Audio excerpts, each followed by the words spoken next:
I never planned any of it. It just happened on its own. Yeah. I've been very fortunate.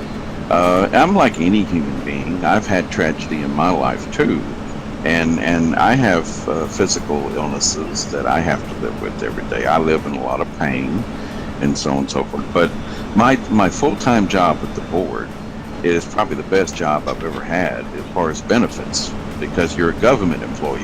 Yeah. Therefore, the government, as we all know, it don't matter what country you live in, the people who run the show are going to make sure they take care of themselves. Yeah. That's just the way it is. And the working guy, you just do what you can do. That's all you can do. And so when I started working for them, I had said, yeah, I can do carpentry and a little bit of electrical and plumbing and this and that. And they said, okay. And they said, well, here's the deal. If you want to work for us, you get 7.5 weeks off every year with pay. Okay. I never had anything. See, all I ever did was worked in broadcast TV, where you was lucky if you had Christmas off. That was about it. And then sometimes you had to work Christmas. We rotated out. One or two took off and the rest worked. So I wasn't used to having time off. And I admit, it is kind of nice to have all that leave time. Plus, you get 4 sick days every month. You get 2 personal days. And if you don't use them, they add up into a bank. And then when it comes time to retire, whatever you've not used, you can apply that toward days work and retire early. So I've been very fortunate, and I know I'm lucky to have this job, and I stick with it. But I do admit, every now and then, it might be once every 3 months or 4 months, there's just that day where I'll just call in and I'll say to the guy I work for, I'm okay, there's nothing wrong, but I just need a mental health day. Yeah. And we all need that, and I don't think there's any shame in that. Life is not supposed to be just about going to work every day. Well, when I worked for my father, I worked part-time for him for 14 years, and 7 of those was full-time. In those 7 years full-time, I took 7 days off that the company wasn't. I went away for 1 week, 1 year, and I heard about it for the next 2 months, and I just said, no, never again am I going to bother while I'm working for him. He is an absolute workaholic. No such thing as a holiday with him. Like Christmas morning, everybody else would be off. Every other company in the country would be closed, and me and him would go down to, it was an animal feed and oil place, an oil supply place that he ran. He didn't own this. He was just managing director of it. But yeah, God, I parked that up with an empty car. Yeah, 7 days and 7 years I took off. Wow. And that was about 5 more than he took off in those 7 years. Right. Just when my father passed away about 10 years ago, he told me, he knew he was dying, and he said, son, whatever you do, he said, you're not hurting or anything, you've done good, and you got a good start in life. He said, but always work and do the right thing as long as you're able to, and make sure you take care of things. But just know that life is not about work. It's not about submersing yourself into the role of a job. He said it's about living and laughing and loving. And he said, and just make sure you make time for those things. You see, know. there's why I love living in America so much. Because the attitude to work is very, very different in America than it is over here. Mm-hmm. Over here, you just work, or over there, you just work to live. Basically, you just do your job so you have money to have a life. Over here, people live to work, meaning work is their life. Yeah. And that's all it is. It's just you get up, you go to work, you come home, you sit and watch TV, you have your dinner, you have a shower, you go to bed, you get up the next morning, and that is your weekday life. There's nothing outside of it except work. Yeah. And then come the weekends, yes, we do socialise. But over in America, it didn't matter when you felt like socialising, whether it should just be going for a game of pool or going for going for game bowling or something like that there. Just Yeah. that's what you did during the week. You didn't just sit about the house every night when you get home. And No. that was the big difference I found by living over there. I know several people that live in the UK, and every single one of them works, and they all say the same thing that you're saying, you know. And there's a couple of them. They've told me back a couple of years ago. They were talking about this thing that I had never heard anyone ever say it till they brought it up.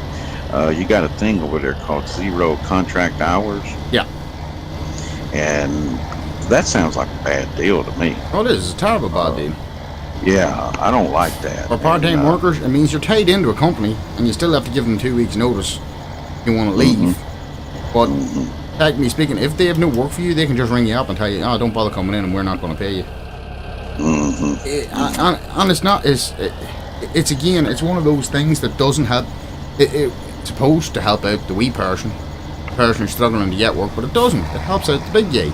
Again, and it's, you know, it's very sickening that that's all that the British government seem to do is help out the big guy. They never ever seem to help out the wee person who's struggling to get work or anything like that. Now, I can't say it. Exactly. No, I'm off work on health reasons. Yeah. To be honest with you, I Well- wish they'd hurry up and sort out the health reasons so I can go back to work. Right.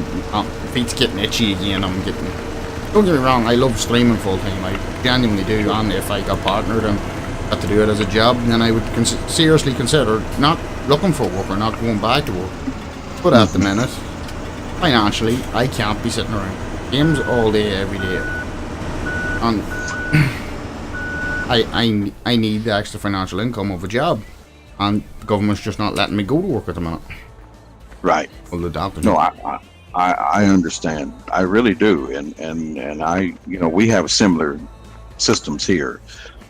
I know a person that is not working, and they can't because of the policy they have with the government right now. They're not allowed to go back to work until they tell them they can.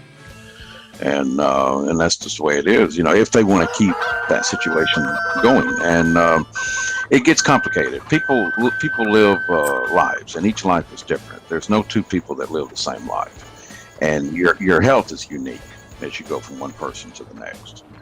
And then, you know, there are those who are in situations where they have a family member and they have to take care of a family member, and so on and so forth, you know. So no two people live the same life. But as far as this zero contract hour thing, we have a similar scenario here in America where a lot of business owners are hiring people that don't technically exist in the system.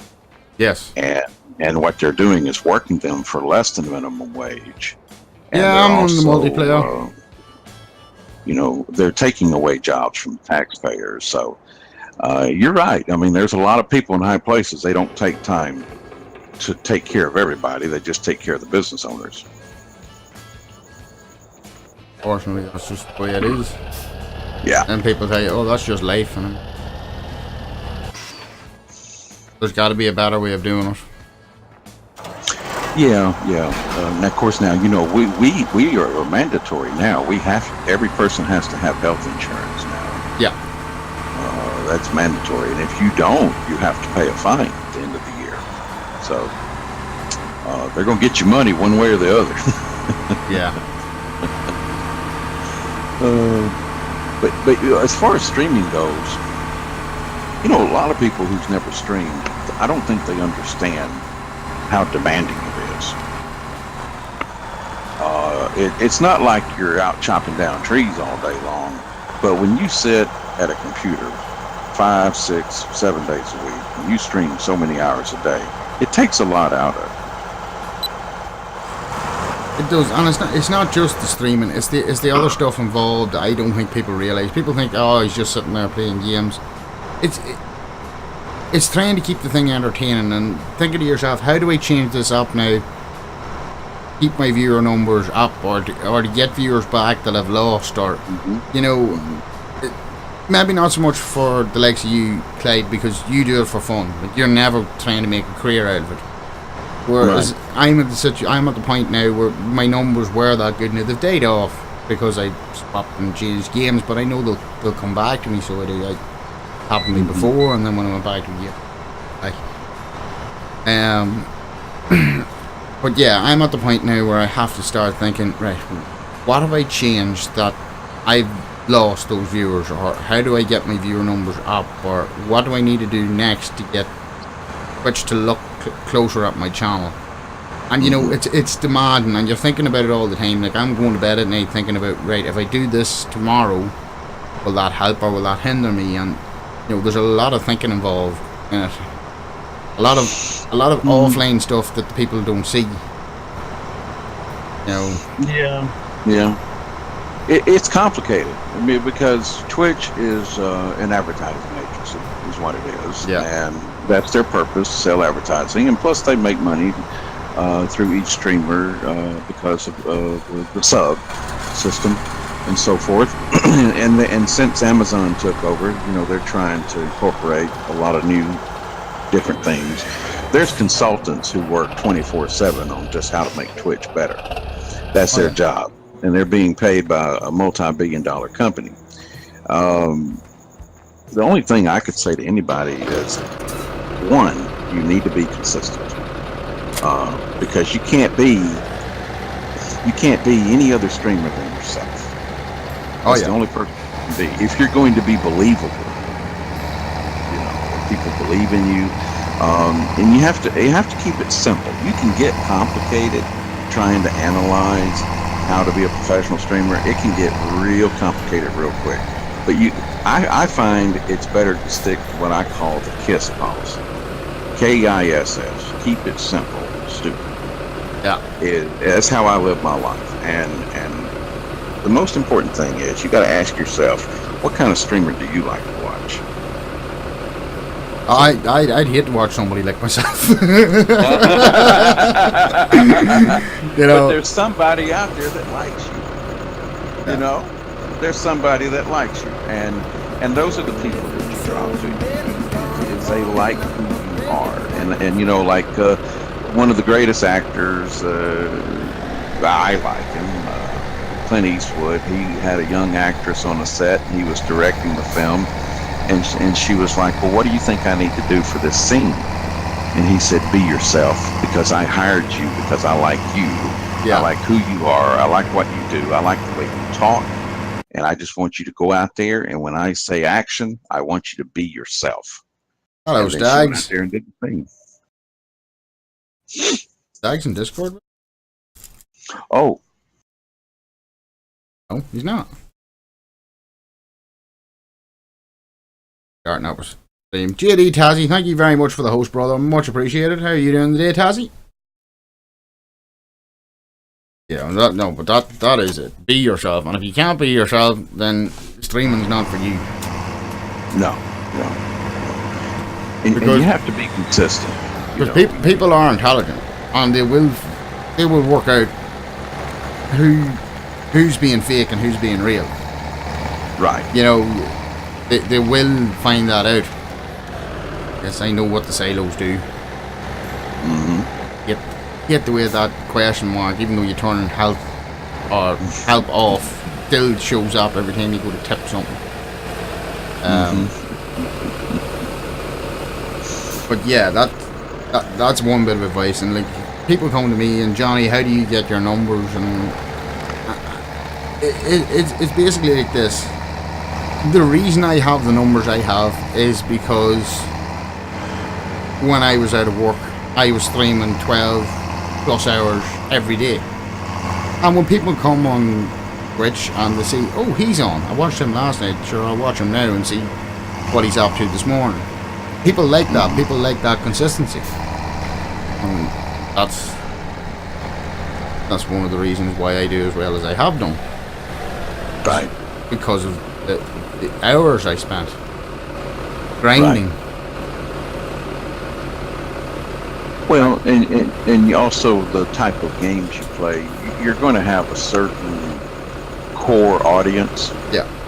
You know, if you start out as basically a farm sim streamer, then you're drawing farm sim people to you. and if you try a new game out